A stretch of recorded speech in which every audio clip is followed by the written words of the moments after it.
Good morning, everyone. We have got a great turnout today for our first town hall meeting of the year. Welcome to the WSU Pullman Town Hall meeting. My name is Phil Weiler. I'm the Vice President for Marketing and Communications here at the Washington State University System, and I'm going to serve as our moderator today.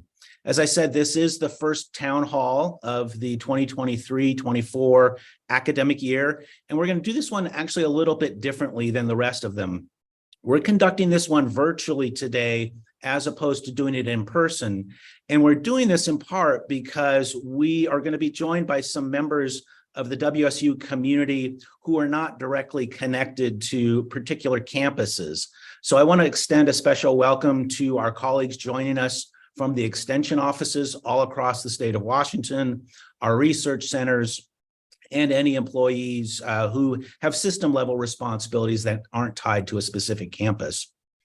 Our presenters today will include Kirk Schultz, president of the Washington State University System, as well as Elizabeth Chilton, chancellor of the WSU Pullman campus, as well as our provost and executive vice president. President Schultz will kick us off today with a short presentation, and then we'll probably spend the bulk of our time in a question and answer period. We've received a number of questions from people online in advance. If you've submitted a question, thank you very much for doing that. If you would like to ask a question live, I would encourage you to use the Q&A button at the bottom of your screen and submit your question, and we'll try to get to as many of those as we can. Let me turn it over to President Schultz and we can get started.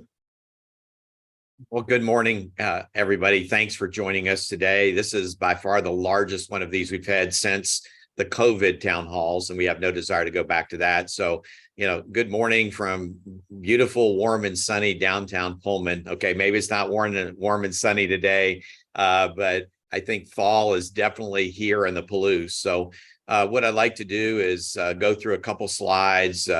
Elizabeth will join me on one or two of the slides just because she's got better background on that. But we've tried to keep the presentation this year really fairly short. We had a lot of submitted questions, and we want to be able to spend the bulk of our time on things that you all are interested in hearing about and discussing. We are at the end of week 5 of the semester. Our colleagues across the state who are in quarter schools are just getting ready to start.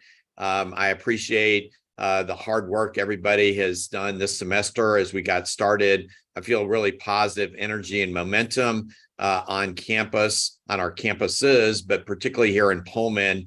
I was in the student union yesterday, and there are students everywhere and lots of energy, lots of meetings going on. And I contrasted that with the COVID time when, walking to the student union, there'd be 2 or 3 people there with masks on. So it really feels like we're back at it again in a meaningful way. So with that, if we can pull my first slide up, let's go ahead and get started.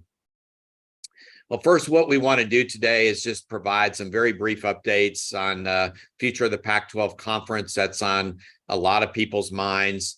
I'll shift it to Elizabeth to talk about some of the really positive trends in terms of enrollment on the WSU Pullman campus, talk a little bit about philanthropy, some other really positive things moving forward. And then what we'll do is we'll finish off with some of the changes that are occurring on the Pullman campus in terms of facilities. And then we'll go ahead to moderated questions. Today, I'm wearing my Boylan College of Engineering pin because we're going to celebrate a ribbon cutting or groundbreaking today of the Schweitzer Engineering Hall building, our newest addition to building out academic infrastructure on the WSU Pullman campus. So even though it may be a little gray and rainy, we're still going to have a great day and look forward to playing Oregon State tomorrow in football. So next slide, please.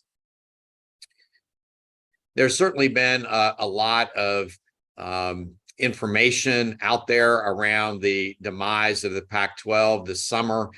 We went one Friday, kind of a Black Friday. The whole conference kind of blew up with I think at the end of the day, we had 6 schools depart.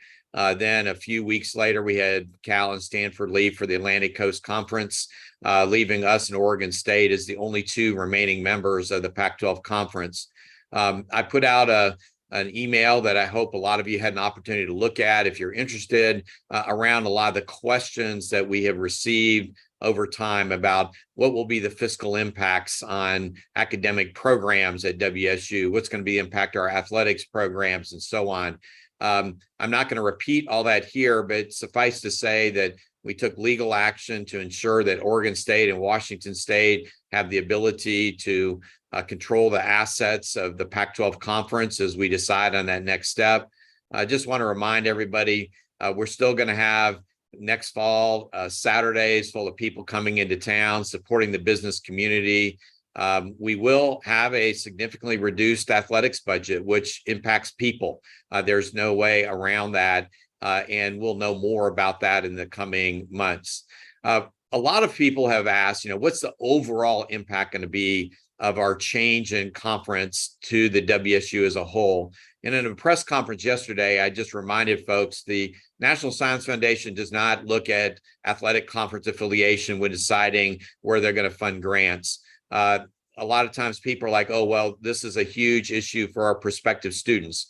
I think it certainly can be if we let it. But what I think we need to do as an institution is to remind prospective students for our WSU Pullman campus that they're still going to have a traditional environment for coming in as a student with fantastic faculty, terrific academic programs, athletics programs, Greek life, all the things that are part of a quintessential residential experience on a flagship campus are all still going to be here. And so I think it's important all of us message that while it will be different, we think we still are going to have a great educational experience for all of our Cougs on the Pullman campus.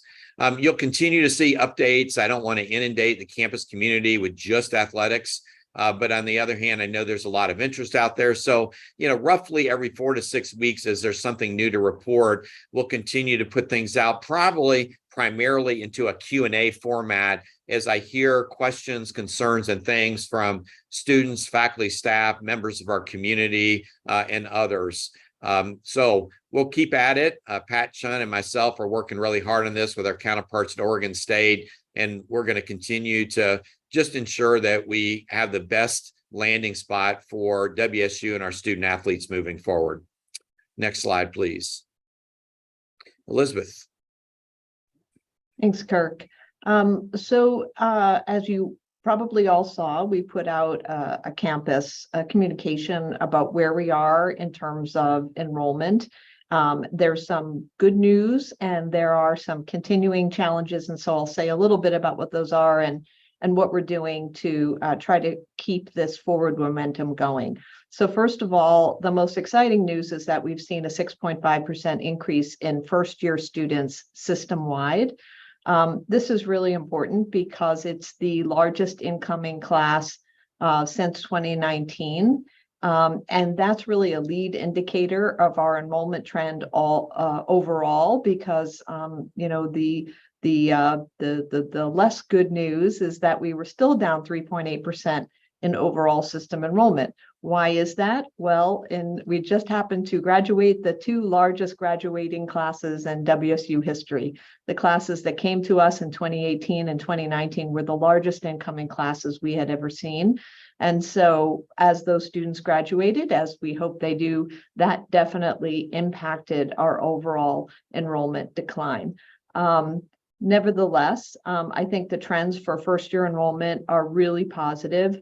For example, a couple of our campuses also saw an overall enrollment increase, even including the continuing students. So Everett and Tri-Cities were up in total enrollment overall. One of our challenges is our transfer students. As many of you know, nationwide, and certainly in the state of Washington, a community college enrollment is significantly down, in some cases 20 or 25% or even more. And because the community colleges are the feeder for our large portion of our feeder for our transfer students, we're working on partnerships with community colleges in the state of Washington and for Pullman here in Eastern Washington, and in order to see if we could really develop some collaborative pipelines so that students who really want to seek a college degree can have a more seamless transition from community colleges to here. So I think I will just end by saying what we're doing to try to continue this trend. First of all, I want to give a huge shout out to Vice Provost Saichioba and his team. It's really largely because of them that we've seen this enrollment increase. They've pulled out all the stops. They've gone on the road. They've done things like, for example, we eliminated the SAT and ACT requirement, which increased the total number of applications. We engaged with the Common App for the first year this year. And we also worked with 38 public high schools in Washington to launch our first ever guaranteed admissions program. We're the only research university in Washington that has a guaranteed admission program for public high schools. And these are all ways that we have worked to, and with Saichi's team, to increase our first year enrollment, and we're going to continue to work on that. One of the things that we are exploring right now is a top 10% initiative, which would be that we would offer admission to the top 10% of every public high school in the state of Washington, which is about 6,000 students. Many of those already come here, but many of them don't think of us or don't think they could get in. And so we want to lower the barriers for application. And then finally, I will just say that while Saichi and his team can get students to us, and they're doing an amazing job, it's really up to all of us to foster retention inside the classroom and outside of the classroom. And so we've improved some of our academic policies that were seeming to impede progress and not support equity.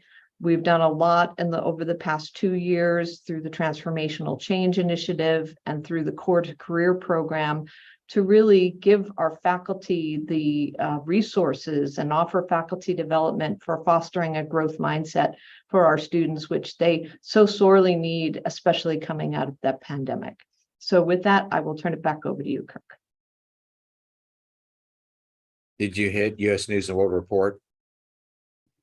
I didn't see that on the slide here. Let's go back one slide. Yeah. Is it there? Oh, sorry. Thank you. As you may have also seen, we put out a communication about this, but we went up several points in our U.S. News and World ranking. And, you know, as Kirk said at the beginning of his presentation, this is always good when we're our peer image is certainly part of what goes into that ranking.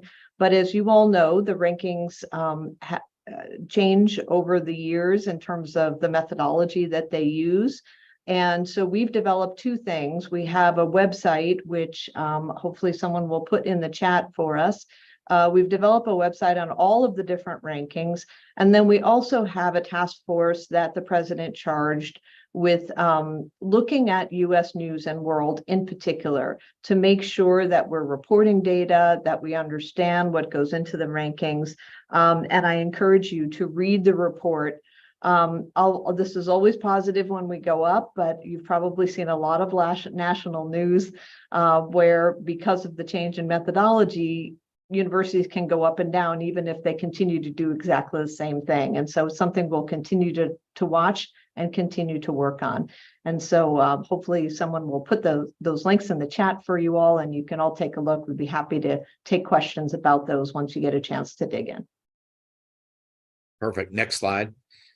So partnering for success. One of the key things this last year is we continue to be really aggressive in bringing in philanthropic dollars to support WSU as a system. We reached a new record. We broke last year's record of about 156 million with 167.9 million.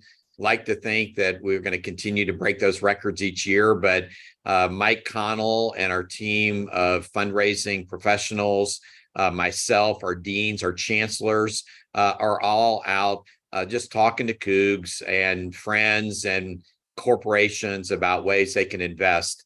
Sometimes people see that number and they think, oh, well, look at these big gifts going to athletics. We're proud of those. But just as a reminder, the huge majority of dollars that we raise or for scholarships, for endowed chairs, for academic buildings and renovations and things like that. So we're going to continue to press that and make sure that I'm spending time, as well as our other leaders, with a lot of our high net worth individuals that have a vested interest in wanting to see WSU Pullman be successful as a flagship campus. And we're going to continue to work those things moving forward. With the Washington legislature, people sometimes think that, presidents or chancellors kind of ride in on a white horse during the session and, have some magical comments and then the money flows. Instead, working with the legislature is truly a year-round process. During the legislative session, it's so busy. Typically, we'll get 10 minutes with some of our key legislative colleagues. During the off session, during the summer and fall, we'll sit down sometimes with people for an hour and a half, and we can talk in depth about what's happening in public higher education, what's happening at WSU around enrollment and research and things like that. So I just want to remind everybody, this is a year-round process, and I appreciate the work Interim Vice President for Government Relations and External Affairs, Chris Mulick, and our team does there, working with faculty, working with staff, making sure that we're bringing appropriate things to the legislature each year that align WSU's strategy with what the legislature is interested in funding. We can always come up with things that are important to us that the legislature would just say, that's not something we're really interested in. And I think the alignment between those two things has led to a lot of success. This last legislative session, we received funding and support for Native American scholarships. We were one of the first public universities in the state to receive this type of investment as a trial. Clearly, compensation enhancements, and we continue to work to do that and make that our top priority each time. Several new degree programs. And I want to emphasize in those new degree program proposals, we are asking for support for new research active tenure track faculty lines in those. And in the future, we'll put out a communication on just how many of those new faculty colleagues we've added over the last several years, including a bachelor's degree on the Pullman campus in public health with an infectious disease track that'll be located right here on the Pullman campus. In addition to state funding, we still have a lot of opportunities at the federal level. We have a very influential delegation from the state of Washington now that are interested in funding opportunities across the system. We have several very specific proposals that are moving their way through Congress to enhance safety on the Pullman campus, enhance research programs. And I think probably one of the largest ones that we saw, we'll show a groundbreaking here in a little bit, was the new state-of-the-art USDA joint WSU facility on the Pullman campus that is completely funded by the federal government. Next slide, please. So I'll switch to Elizabeth, and then we'll be ready to go to Q&A. Excellent, thank you. So in putting the dollars to work that Kirk has been talking about this summer and this fall, we've had a number of really exciting opportunities to celebrate the investments that have been made in WSU and in WSU Pullman specifically. Across the campus, tremendous progress has been made in continuing to advance our capital projects. And in July, we celebrated the groundbreaking of the new USDA Plant Sciences building with a number of federal officials, including Congresswoman McMorris Rodgers, Senator Murray, and the Secretary of Agriculture, Tom Vilsack. You can see this picture there on the left. As an archaeologist, I'm teaching them how to use those shovels. We also broke ground on the Taylor Sports Complex last weekend. Really exciting news there.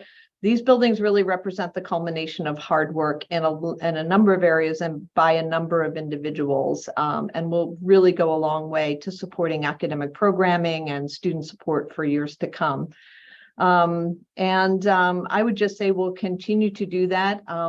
We also this afternoon, and I know we're going to make an announcement at the end because you're all invited, we'll have the groundbreaking for the Schweitzer Engineering Hall. And this is the first time that I believe, and Kirk will correct me if I'm wrong, that we have advanced a state matching for private funds that we raised, so that we've matched the 40 million that we intend to raise, or 40 million plus privately, and the state has matched that so that we're able to build a really state-of-the-art student success building for Voiland. So hopefully you will be able to come and join us and celebrate that groundbreaking. So we'll continue to do this, and really as we develop the flagship campus and its identity and its priorities, we're really keeping an eye to looking system-wide so that we can make good on the One WSU efforts, which is to maintain our strength as a system and leverage the power of being one accredited institution, but at the same time, making sure that we're being sensitive and responsive to the constituents that we have at each of our campus locations and our research and extension locations around the state. So with that, I will turn it over or open it up and take your questions. You know, before we jump into questions, Chancellor Chilton, you mentioned how the Schweitzer Engineering Hall is going to be funded. It's a match between private dollars as well as public dollars. Could either you or the president talk a little bit about how we're funding the Taylor Sports Complex and the USDA building? Sure, I'm happy to take that. And you know, one of the opportunities we have in the state of Washington is we have a very generous legislature in terms of funding capital projects, and it's easy compared to other states I've worked in. It's easy just to say, well, let's go to legislature for everything. Several years ago, we decided, you know, we can take those legislative dollars and we can leverage those with donor dollars so that we can do other projects. We don't have to always just whatever we get from the state is what we're going to get. So that Schweitzer Engineering Hall, we had private donors step up ahead of time before going to the legislature with nearly $40 million in cash that's come in that's helping us to do that. So we're not taking out any notes. We're not having to do any loans to do that particular building.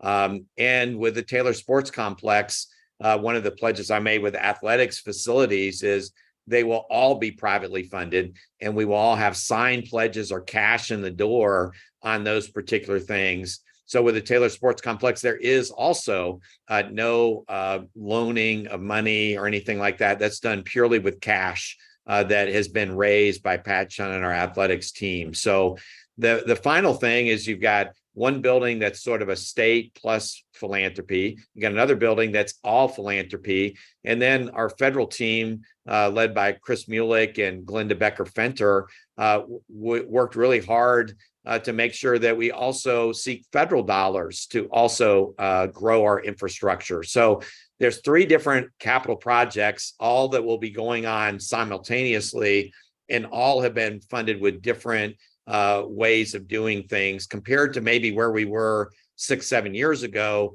where it was largely, can we get the money from the state? Let's borrow and do it. And I think we've just shifted a little bit of our focus. Great, thank you. I thought that was, it is interesting that the 3 major projects that are underway right now are being funded in different ways, but really focusing on leveraging dollars that we can either get from the state, the federal government, or from private donors. So thank you for that. I will remind folks that we are taking questions live. I see that we have a couple in the queue. Several have been answered already virtually, but let me start with the first question for you, President Schultz, that was submitted in advance. In light of the fact that we're being joined today by our colleagues from Extension, can you talk a little bit about the trips that you've been taking to meet with Extension leaders across the state? What are the purpose of those visits, and what can Extension folks expect? Well, you know, in my role as sort of system president, one of the things I've been able to do over nearly the last 2 years is just simply be out in the state a lot more, visiting folks, Cougs and faculty and staff and students just all across of our footprint. Over the last year and a half, I've really focused that largely around our campus locations. And this new academic year, felt it was really important that in addition to that, We also have a lot of extension professionals out there, and I just have not had the chance to meet them, hear, their successes and their challenges. And so what we've been doing is putting together these smaller groups that are more regional. The first one we did was up in Spokane at the WSU Spokane County Extension Office for about a 4-county, 5-county region, where we got together for a couple hours. I got to learn a lot more about what was happening, and also hear a little bit about their challenges and what types of things they're concerned about moving forward. We're trying to do these. Noel Schultz, in our role as First Lady, was also there. And then we also were there with Dean Wendy Powers and other, officials, to also kind of have more of an informal conversation than death by PowerPoint and then quickly get in the car and drive away. So I think it's just learning more about what we're doing, and you can support our faculty and staff on what they're doing if you understand it a little bit more. And I just think it's, part of it is just almost discovery, going out, hearing what we're doing. And that way, if somebody asks me legislatively, on a campus, on some other location, at a donor event, something that's happening with extension, I just feel I can answer it much more completely than I could before. So the idea is to do this on an annualized basis, and bringing people together in a region, I think works effectively and efficiently for all. It'd be great to visit every extension site individually, but that's just probably not practical at this point. So I look forward to a year from now being able to go, here's what we've learned after sort of visiting all of the regions of the state and hearing from extension professionals and leaders in that space, what types of things we can be doing together. I will say this before we kind of end on this one. I found that our extension folks want to partner with campus collaborators even more than probably before. And it wasn't that nobody didn't want to do that. But as we've talked about One WSU, they're like, hey, we have a system function as well, and we want to do more where it makes sense with maybe the local campus. And there's lots of reasons sometimes why those partnerships haven't been everything they could be. It's not even administrative stuff. It's just sometimes everybody's busy. There are fewer folks than there used to be. And, there's just not a lot of bandwidth. And what we want to do is figure out ways to maybe facilitate more of those partnerships between different campuses and extension professionals. Great, thank you. Chancellor Chilton, I have a WSU Pullman question for you. And I know you touched on this briefly, but it's probably worth going a little bit deeper. The question reads, as WSU Pullman continues to grow its enrollment with new students, it's crucial that we retain the students that we have and deliver on the promises we made to the students and the families during the recruitment process. So the question is, what can we do to make sure that we are adequately resourcing services like advising, career coaching, and the like? Yeah, well, thank you so much for that question. Really what I was alluding to is that student success and student retention is really a group effort, a team effort, and it takes all of us to make sure that we're approaching that, whether it be creating a culture of belonging, whether it be being responsive to students. And there are two major projects that we've been looking at really over the past 3 years, both in my role as provost and also in my role as chancellor, to really support student success inside the classroom and outside the classroom, a really seamless approach to how we support students.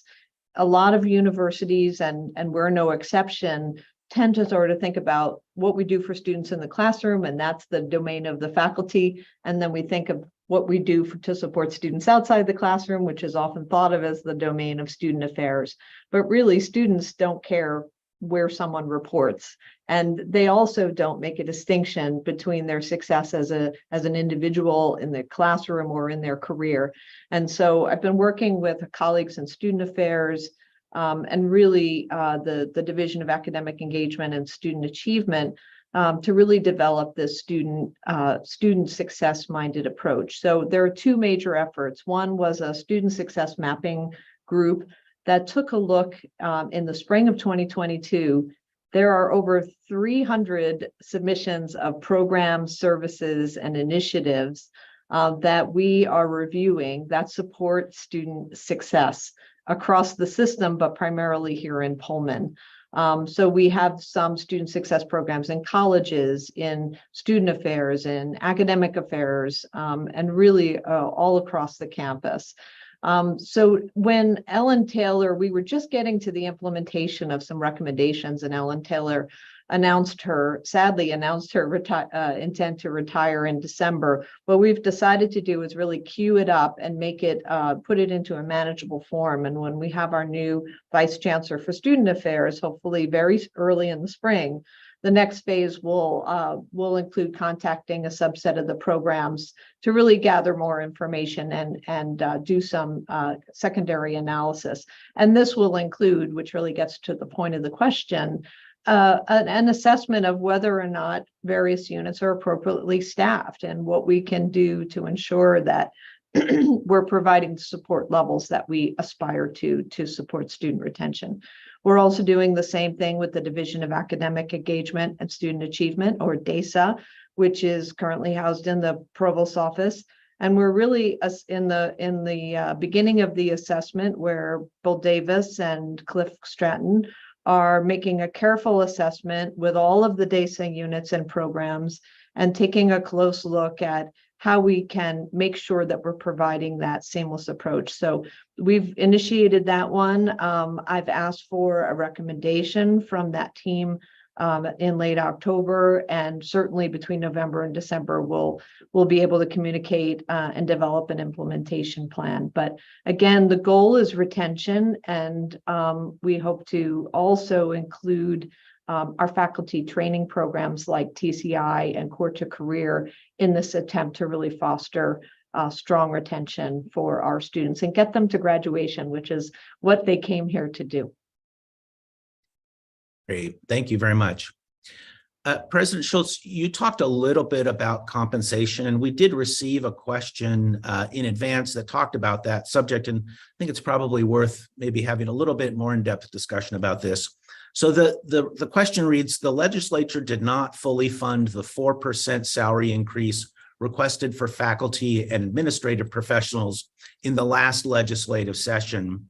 And we ended up seeing a 2.5% increase instead of the amount that we had hoped for. This comes at a time of relatively high inflation. We're still seeing inflation above the target that the Federal Reserve has for the US. And classified staff did receive a 4% increase. This person's wondering about, can we revisit compensation in either a supplemental budget request or in future legislative sessions? I think appreciate the question. So let me sort of start at the end. So we received dollars for both years of the biennium, and we'll certainly always be engaged in conversations around compensation with the legislature. And, we'll certainly prepare a major ask for the next major biennial budget. Compensation will once again be our top priority. I think one of the things that has been a challenge is, I think it's well documented on the funding split, where the state only provides they'll announce it's going to be 4%, but they only provide 2.8% or some number, or 2.5%. And then we're expected to sort of make up the remainder of that. So what we're going to try and do is, working with the other presidents and some of the government relations team, is we want to take that fund split and we want to continue to push the amount that the state gives us up, so that, in future years, as there's some announced amount that we're supposed to get, that the state actually provides a larger percentage of that. What we did this last time was push hard that the state just fully fund what we asked for, and that we just weren't successful in doing that, because I think several of the other universities in the state didn't have the same fund split that we did. So they weren't necessarily in favor of everybody incrementally moving up the fund split. I know this seems in the weeds, but it's really important for people to see this. So when I've talked to other presidents, and we've got a retreat coming up in about a week, one of the things that we want to look at is, instead of taking the fund split all the way up to 100%, what we want to do is maybe we can move it to 80-20, which isn't ideal, but it's better than sort of where we are currently. And so that every legislative session, what we would do is continue to try and move that up. The bottom line on this is that the state just, when we talk to even our closest friends in the legislature, this will be a 3-minute conversation. We'll say, here's what we're doing. It's really important. We lay out all the reasons. They'll go, yeah, I got it. Let's talk about new programs. And part of it is there's just not huge excitement about compensation. It's not a shiny object. It's not something somebody can go look at. This is not any different if University of Washington was here and others. We all have those same kind of concerns. So we're going to keep refining our message. We're going to keep pushing hard. We're going to keep pushing on the funding split. And we realize, I'm proud that we did 2.5% each year for the last 2 years, but I also understand inflation is more than that. And people feel we've taken a step backwards in comp. All I can do is continue to work with our faculty and staff colleagues. We'll push forward what we can with the state, and it will continue to be our top priority. Great, thank you. I see that we've had a number of questions that were posted online and have been answered. I'll just remind folks, if you do have a question that comes to mind while we're having our discussion this morning, please do use the Q&A button and post them, and we can either answer them via type or we could answer them live. But Chancellor Chilton, I have a question that was submitted by a student earlier, and I was very pleased to see that we had students who were taking the time to submit questions. This student writes, why are certain campus resources such as the Glen Terrell Library or the Student Recreation Center limiting their access to students via a reduction in hours of service? And is this related to WSU's financial issues? Yeah. Well, thank you so much to the student who submitted that question. And, the two examples that the student gave are really slightly different answers. One was the library and one was the SRC and UREC and such. So first, in terms of the library, I guess what I would say is that we're always assessing our services relative to our costs, and we should be doing that as a university. And so the library tracks very carefully when it's used, what resources are used, and makes decision about staff resources and assigning them to work based on meeting the need with the resources we have. All of the units across WSU, academic units and beyond, including the provost's office and the president's office, we all took the same across the board budget cuts over the last few years. So of course the belt is tightened a notch or two. And so we're trying to make the most of the resources we have. I would say the library also suffers from something that all libraries across the nation do, which is the rising costs of some of those bundled electronic journals, for example. And so I charged a team this summer to look at improving and expanding our open educational resources, which would provide free materials and open access to students. So right now, the library hours were affected by just trying to deploy our staff in the best way possible. The SRC and the UREC and the Chinook, a little bit of a different answer. Those are auxiliary services that are supported by student affairs, but they're funded primarily on the basis of student fees. And so if student numbers of students go down and the student fees remain the same, then obviously there is less funding to support those operations that are funded on student fees. And so they had to make some unfortunate reduction in their hours. They worked really long and hard and worked with both me and with ASWSU on communicating how they were going to go about making that assessment and where they were cutting hours, or really, again, based it on usage and trying to minimize the impact on students.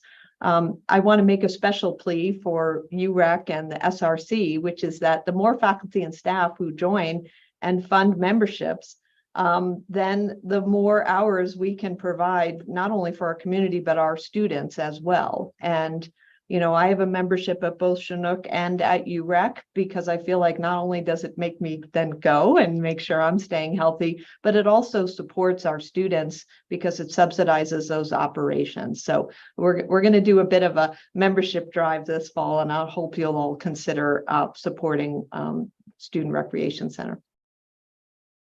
Thank you. As a proud member of the Student Rec Center, I will second that. It is a great facility. I know there are other gyms out in the community, but if you are looking for a good place to go, I think Student Rec Center or the Chinook are great options and help support our students as well. I know President Schultz, it looks like you just finished. You were typing an answer to one of the questions online. This next question has to do with shared governance. And it's a bit long, so I'll say, please bear with me, but I think it raises some really interesting questions, and I'd love to get your feedback on this. So bear with me here as I read this question. A recent survey conducted by the Collaborative on Academic Careers in Higher Education, otherwise known as COACH, showed strong results for WSU in a number of areas, which is great news. These included health and retirement benefits, tenure policy, collaboration, and more. However, there were several areas that stood out where our rankings were pretty low, concerningly so in this person's estimation. And this person believes that it reflects an overall poor morale among the faculty. And the one area that this individual was most concerned about had to do with that question about shared governance. This person writes, as a WSU senator, I feel that this reflects very badly on the Senate, yet I struggle to find an adequate explanation for this perception other than, one, we as a Senate body are not conveying the concerns of the faculty to the administration, or two, that our collective voices are not being viewed by the administration as actionable. The faculty forum section on the Faculty Senate webpage allows all constituents to express concerns. These are usually addressed by the Senate chair and have been addressed by you, President Schultz, and this person thanks you for that. Thus, the communication lines appear to be open. In addition, Senate leadership strives to make these concerns known to the higher administration through regular meetings. Nevertheless, inaction appears to be the usual outcome. What are you doing to address these concerns? And do you have any suggestions for how the Senate might be able to improve this perception? Oh, thanks. And there's a lot buried in that question. Let me just start off by, during my tenure here, we've met regularly with Faculty Senate Executive Committee. I meet with the Senate a couple times during the academic year. That includes some presentation as well as some general Q&A. And I think that we have a positive working relationship between faculty leadership and I will say the senior leadership team. And that it's not just the president, that's the chancellors, that's the executive vice president for finance administration, EVP for health sciences, and several other senior leaders.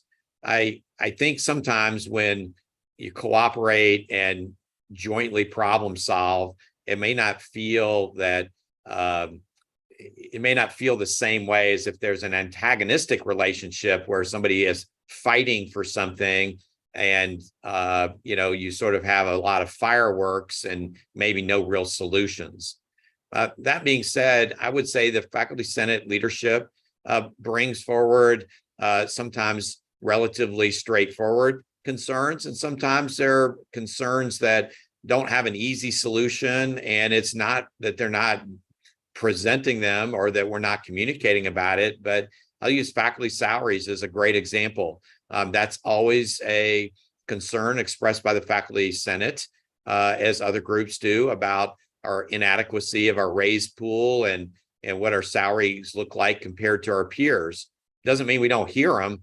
There's no magic bullet sometimes to solve some of those really complex issues. And I think us working together needs to continue to be the way the institution functions. I've worked at places where there was an overtly hostile relationship between the faculty and the leadership. And what happens is you get stagnation. You wind up getting people throwing hand grenades at each other.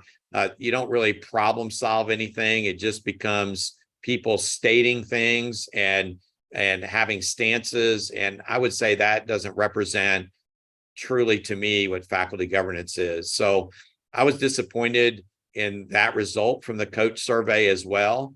And I'm just not sure what to do to make sure that that's seen as improving, besides the faculty senate and ourselves doing more things jointly together, where we talk about maybe at the end of the year, here's the top 5 concerns that were brought up. 3 things got acted upon, 2 did not. I think there's some things that we can do back to the campus community to maybe illustrate some of the successes of faculty governance. Because people don't see fireworks, maybe they assume that they're not difficult conversations occurring. And I would argue that the faculty senate continues to bring up really important things to administration. But we're like a large aircraft carrier. I don't want to use the Titanic analogy because that didn't end well. But, people sometimes think that you can steer really fast. We have 7,500 employees, extension, everybody knows our campus locations. It's a big, complex system, and things don't happen fast. And I think sometimes people get disappointed. They bring up something, there's not an immediate solution that's right there, or that we don't have immediate financial resources to be right there. And I think that can lead to, well, hey, faculty governance doesn't work because I don't see this being solved. We're going to keep working at it, keep communicating. And I appreciate the something like 8 different faculty senate presidents I've had the opportunity to work with. All have been different, all have brought things forward. And we've worked together, I think, fairly effectively. And I think it's actually a better model than what I've seen at several institutions. Well, thank you for that answer. I will make another plug, and I'm guessing that the person who asked this question was making a plug as well for the faculty forum section on the Faculty Senate webpage. That is a great resource to learn about what issues are in front of the Faculty Senate and are of concern to fellow faculty members, and an opportunity for individuals to post their concerns as well. So please do check that out. This next question I hesitate to ask because I don't know that any of us on this call are going to be able to answer it, but I do think it's an interesting question, and it may be something that we have to answer afterwards. But I do know that there is concern in the Pullman community around our aquifer, and this person is mentioning the fact that the city of Pullman does have water restrictions in place. And the question is the Pullman campus promoting water restriction at all? And again, to be fair, this is not a question we may know the answer to in this forum, but I'm just curious if anyone does have anything to share on that, or should we get back to people in the future? I mean, I would just say that we work really closely with the city of Pullman, and the mayor and I are in constant communication about basically the utilities that we share, including water and waste management. And we, of course, take water conservation very seriously and have a lot of controls in place to limit water waste. I know that the city's water restrictions end on September 30th this year. And I know that the water restrictions are different for schools than they are for the city. So I think if there is interest in getting more information about that, I think we can certainly provide that, but we just closely monitor and work with them and make sure we're supporting the city's restrictions. Terrific, thank you. Chancellor Chilton, I have a question for you. I know that last week you presented the WSU Pullman strategic plan to the Board of Regents. I'm wondering if you could talk a little bit about what's the importance of having a strategic plan for the Pullman campus, and what are some of the specific goals that are listed in that plan? Mm-hmm. Well, thank you for that question. So first and foremost, you all know that the first ever system-wide strategic plan was completed in 2020, just as I was arriving.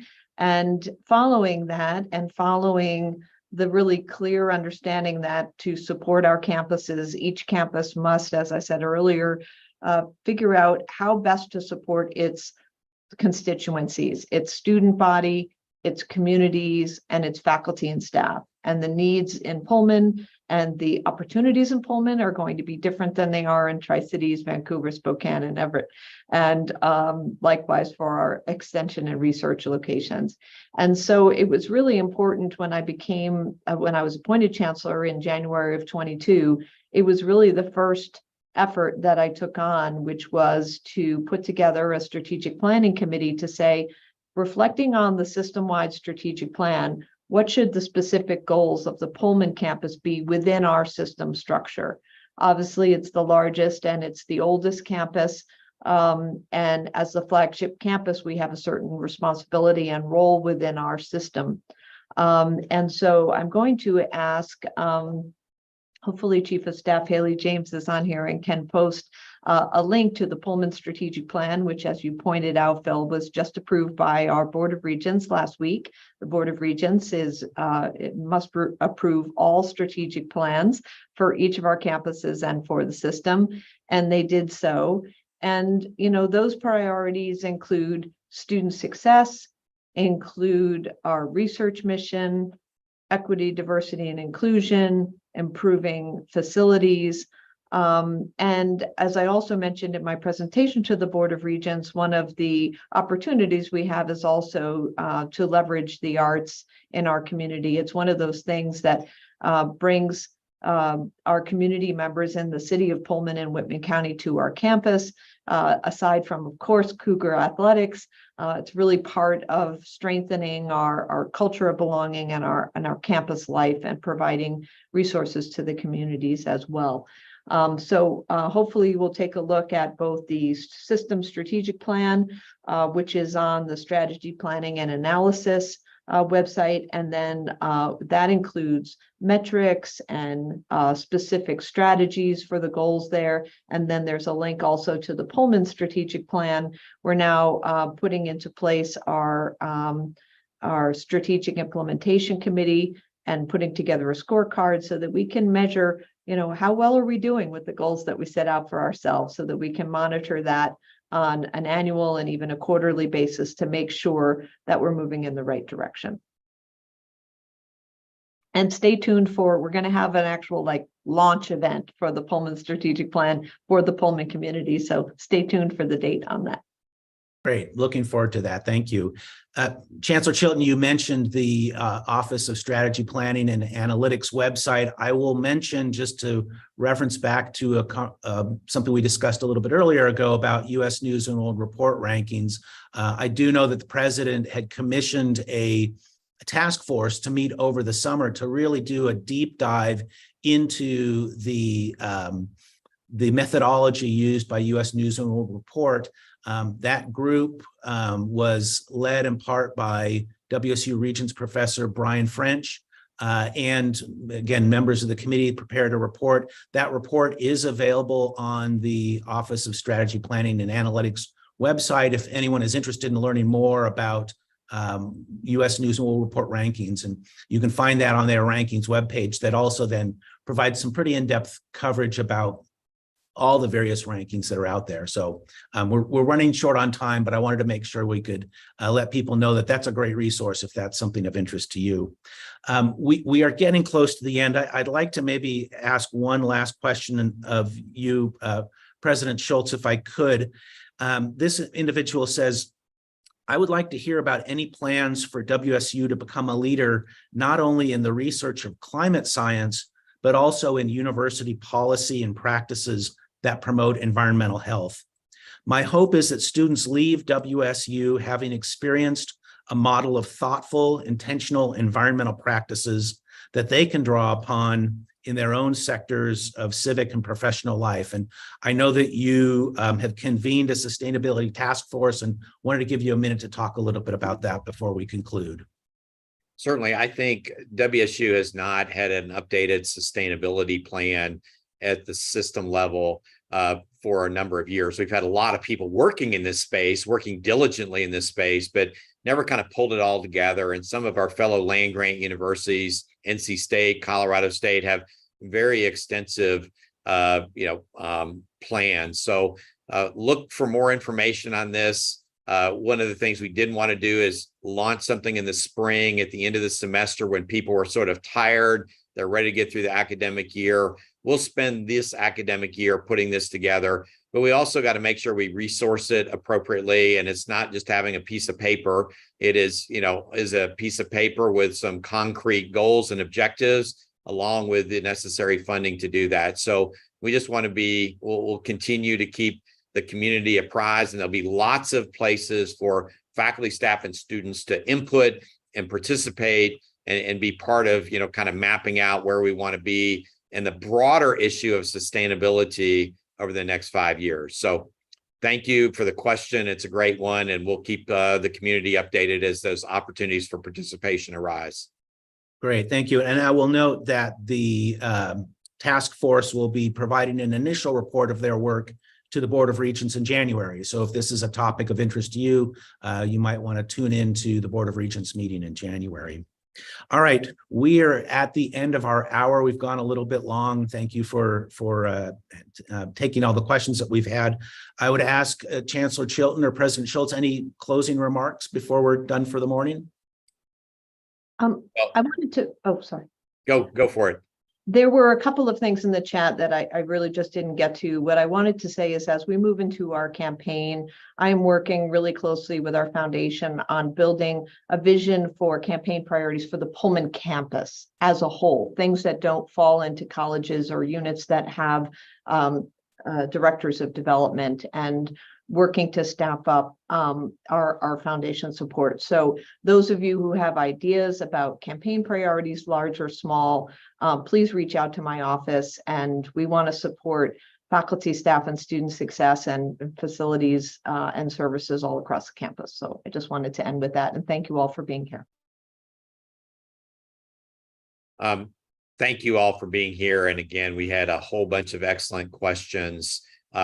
We will provide some written answers back to the ones that we didn't get to. That was one question, is there's a lot of things submitted. So everybody's busy, but we'll try and get something out in the next 2 weeks, just providing some of those answers to those things, maybe through an insider article or a web link off the president's page or the chancellor's page, just to make sure that we have those out there. One other really important thing as I wrap up, one of the really excellent questions was, how will a potential shutdown of the federal government affect us? We will get a communication out to campus next week around this particular topic. I think we haven't said a lot about it, but I know that this does affect certain parts of our campus operations and people, and we'll have out something with some information to the campus community relatively soon. We had, I think, the high of 526 people joining us today. Thank you for spending an hour with us. We look forward to continuing to work together as we build WSU to the future, and go Cougs. Great, thank you. Quick reminder before we log off. Again, as we mentioned earlier, we will be doing a groundbreaking ceremony for the Schweitzer Engineering Hall, scheduled for today at 2 p.m. on the Pullman campus.